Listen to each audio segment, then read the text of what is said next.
Now it's time for pudding. Each week on the F Word, a guest tries to beat me with their recipe for a pudding.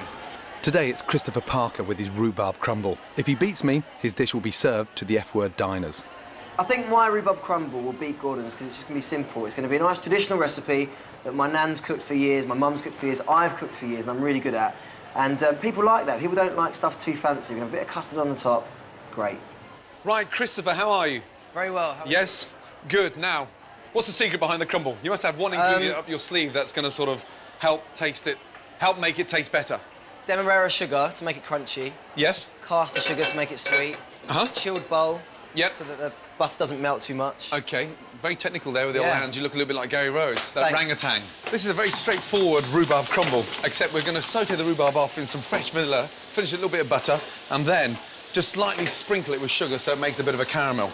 And what are you putting on top of your crumble, Chris? I think I'm going to go for an old favourite that everyone likes. Custard. What are you putting on? No, I'm just going to serve it with some mascarpone, lemon mascarpone.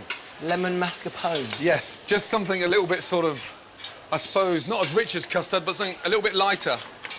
I don't think my nan's going to like yours, you know. This crumble mix is actually quite interesting because we've got some hazelnuts in there, some oats, some flour, demerara sugar, and then just a very light sort of lemon zest in there, just to make it a little bit more vibrant, a little bit sort of easier to eat. One of the tricks of my nan is to keep everything cold. So keep your fingertips cold before you knead the butter, and also the bowl has to be chilled. But then it can get moist, so if you wipe it with a tea towel, then it's not moist. Then the butter doesn't kind of go into a paste. You can still keep it into a crumble, because sometimes if things are warm, then it gets a bit too soppy.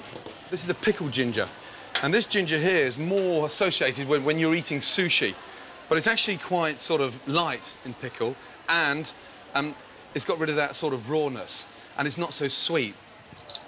Chris? Yeah? It's burning. Oh, yeah. Can we get some more rhubarb, please? And Chris, something we always remember in a kitchen. Yeah? When it's brown, it's cooked. When it's black, it's... The hobs are like industrial hobs. They're too hot. Now it's the hob now, yeah? Nothing to do with Nana, nothing to do with your lack of concentration. Now it's the hob. Well, it's your fault. You keep talking. What was the food like in EastEnders, in that cafe? Oh, it's awful. Was it really? It was awful, yeah. Who was the chef? Well, the props guys used to cook the food.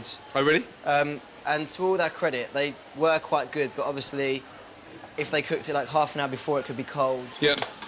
I'm just going to put the final topping on top of the rhubarb. And it's actually quite interesting because the oats absorb more of the juice than it would be if it was just sort of flour and butter.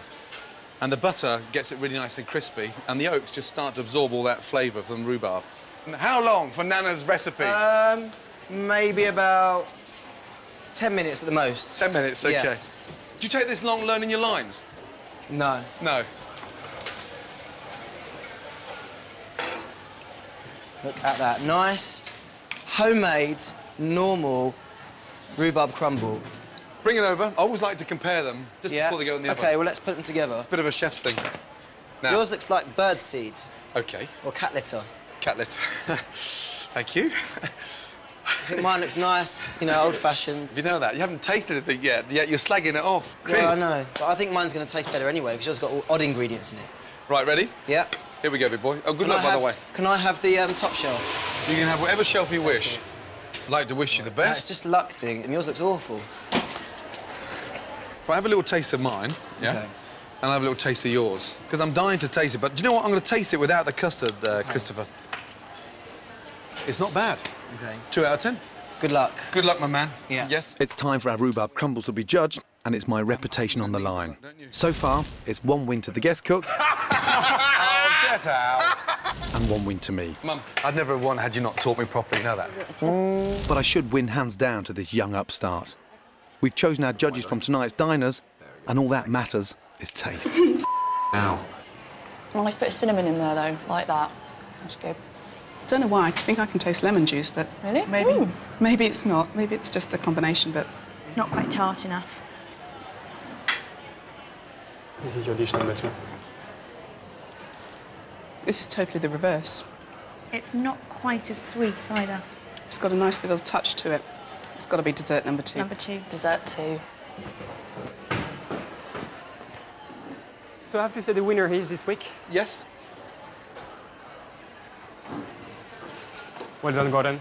Yes! What? Congratulations. Well done. I'm devastated. No, don't be devastated. 3 out of 3. My nan's not going to be happy.